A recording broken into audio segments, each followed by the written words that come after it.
नमस्कार। जिंदगी से जुड़ी कहानियों के चैनल में आप सभी का स्वागत है।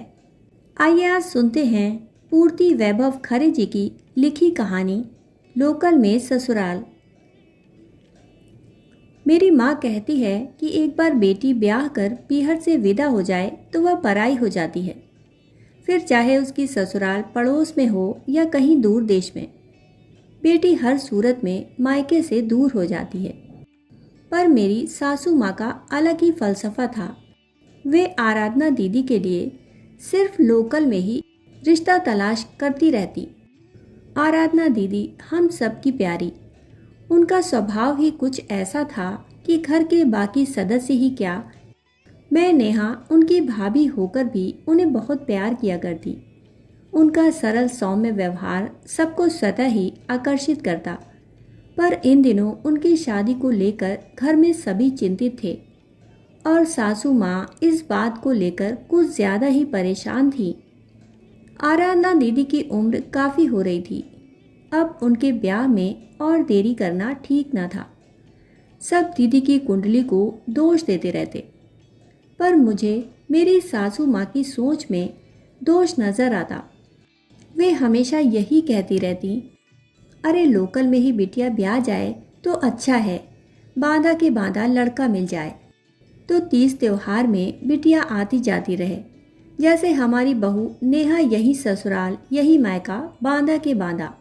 माना कि माँ जी ननद जी को बहुत प्यार करती थी, मगर सिर्फ लोकल में ब्याहने के चक्कर में बहुत से अन्य रिश्तों को टालते रहना ठीक न था।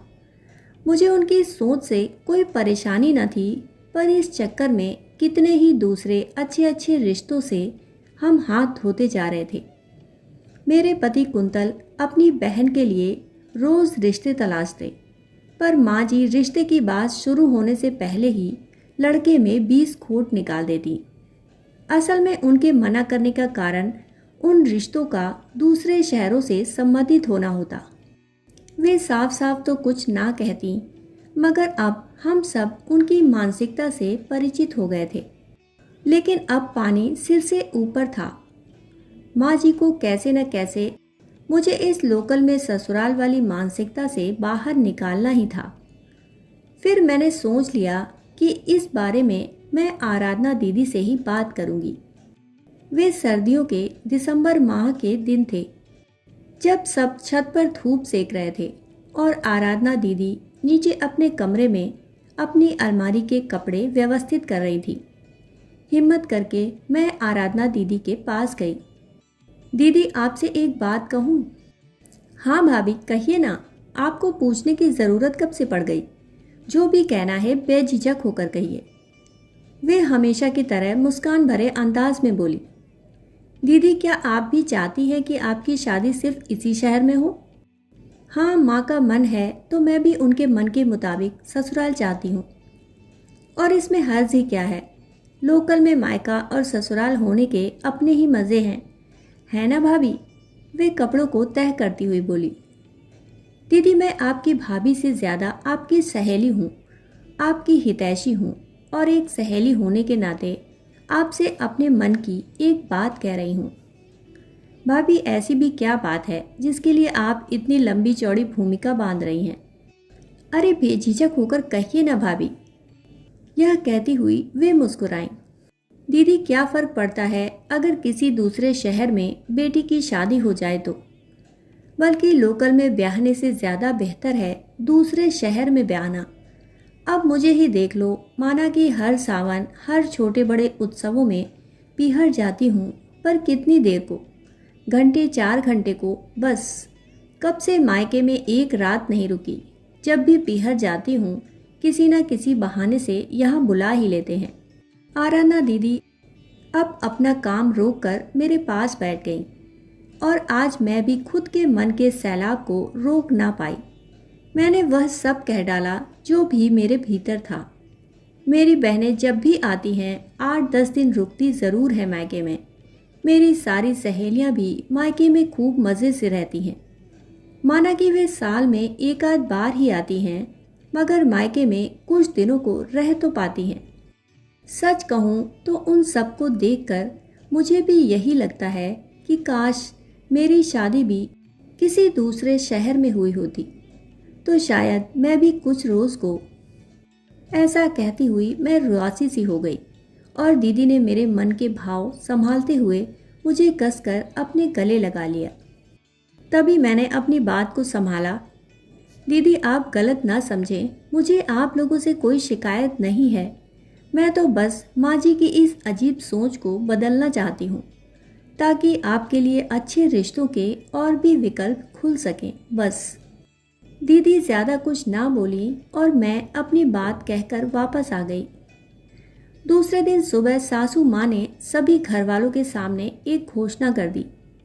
नेहा कल हफ्ते भर को अपने मायके जा रही है और अगर उसका मन हो तो वह वहाँ और भी ठहर सकती है। ऐसा तो मेरी शादी के बाद सिर्फ तब हुआ था जब मैं नई नई दुल्हन थी, तब मैं उस दिन को मायके गई थी। उसके बाद फिर कभी इतने दिनों को नहीं गई। मैं अचंभित थी। मैं समझ गई थी कि यह माँ जी नहीं बल्कि उनका गुस्सा बोल रहा है। मुझे आज यह जानकर बहुत बुरा लगा कि आराधना दीदी ने मेरे खिलाफ माँ जी के कान भरे। मैं तो बस अच्छी भाभी होने का फर्ज अदा कर रही थी। मुझे किसी को गुस्सा दिलाने का कोई इरादा न था। मैं बिना कुछ बोले रुआसी से होकर किचन में जाकर नाश्ता बनाने लगी। सूजी का हलवा बनाने को मैंने कढ़ाई उठाई तो पीछे से सूजी और घी का डिब्बा मेरे सामने माँ जी ने प्लेटफॉर्म पर रख दिया और मेरी दोनों हथेलियों को थामती हुई जो बोली वह मुझे चीनी से भी ज़्यादा मीठा लगा। बेटा, मैं इस बात को लेकर खुश रहती थी कि तुम्हें रक्षाबंधन, भाई दूज जैसे 30 त्योहारों पर पीहर जाने को मिल जाता है, पर मैंने यह कभी नहीं सोचा कि यह ससुराल तुम्हारा पीहर है, ना कि किसी जान परिचित का घर जहाँ घंटे 2 घंटे बिताकर लौट आओ। वहाँ तुम ठहरना चाहती होगी, उस आंगन में कुछ पल सुकून से बैठना चाहती होगी। माँ जी, ऐसा कुछ नहीं, मैं तो बस दीदी को। उन्होंने मेरी बात सुने बिना ही मुझे बीच में रोक दिया। बेटा, कभी कभी तब तक हम दूसरे की मनोस्थिति को नहीं समझ पाते जब तक हम खुद उससे नहीं गुजरते। आज तेरी ननद मुझे बड़े बड़े उपदेश दे रही थी। कह रही थी कि भाभी को 2 दिन भी मायके में रहने को नहीं मिलता। ऐसी लोकल की ससुराल का क्या फ़ायदा। सच कहूँ तो आज उसने मेरे बंद दिमाग का ताला खोल दिया। देख बहू, तू कल मायके जा और कुछ दिनों को अपने माँ पापा के साथ रह कर आ। माँ जी पर राहुल और रूही का स्कूल, इनका ऑफिस, मैंने अपनी जिम्मेदारियों की लंबी लिस्ट माँ जी को थमा दी। मैं देख लूँगी सब। इतनी भी बूढ़ी नहीं हुई तेरी सास, और आराधना भी तो है। तुझे ज़्यादा फिक्र हो तो बच्चों को साथ ले जा, वहीं से स्कूल भेज देना उन्हें। अब लोकल में ससुराल और मायका होने का कुछ तो फ़ायदा उठाओ नेहा। माँ जी इतना कहती हुई सबके साथ लिविंग रूम में बैठकर चाय पीने लगी। तभी किचन के दरवाजे से टिकी आराधना दीदी मेरे पास आई और एक सकारात्मक मुस्कुराहट देने लगी। मुझे उनको लेकर अपनी सोच पर पछतावा हुआ। दीदी हलवे को कटोरियों में परोसने लगी और मैं बाहर नाश्ते की टेबल पर होती सबकी बातें सुनने लगी। लोकल वोकल का चक्कर छोड़ो, अब जहाँ अच्छा लड़का दिखे शादी तय कर दो। अरे अब तो लोग दूसरे शहर में क्या, दूसरे राज्यों और विदेशों में भी बेटी को ब्याहने लगे हैं। माँ जी की बातें उनकी बदली हुई मानसिकता को दर्शा रही थी। सच ही तो है, पीहर दूर हो या पास, इससे कोई फर्क नहीं पड़ता अगर ससुराल मेरे ससुराल सी हो, बहू के मन को समझने वाली। यह सोचती हुई मैं फिर से आराधना दीदी के गले लग गई, जो परोसे हुए हलवे को सूखे मेवे से और दिलों को तरल प्यार से सजा रही थी। अभी आप सुन रहे थे पूर्ति वैभव खरे जी की लिखी कहानी लोकल में ससुराल।